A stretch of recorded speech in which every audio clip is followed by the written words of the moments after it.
وَنُفِخَ فِي الصُّورِ فَإِذَا هُم مِّنَ الْأَجْدَاثِ إِلَى رَبِّهِمْ يَنسِلُونَ۔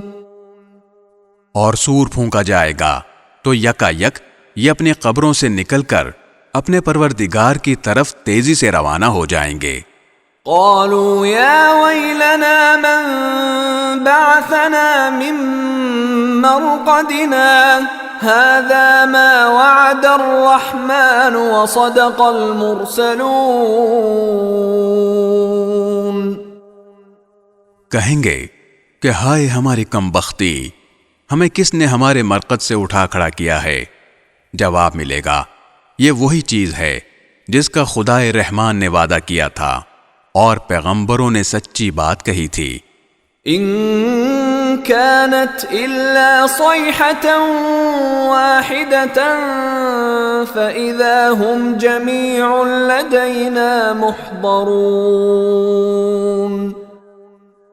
اور کچھ نہیں، بس ایک زور کی آواز ہوگی جس کے بعد یہ سب کے سب ہمارے سامنے حاضر کر دیے جائیں گے۔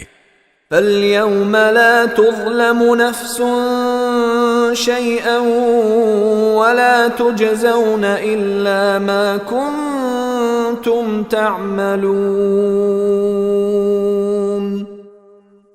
چنانچہ اس دن کسی شخص پر کوئی ظلم نہیں ہوگا اور تمہیں کسی اور چیز کا نہیں بلکہ انہی کاموں کا بدلہ ملے گا جو تم کیا کرتے تھے۔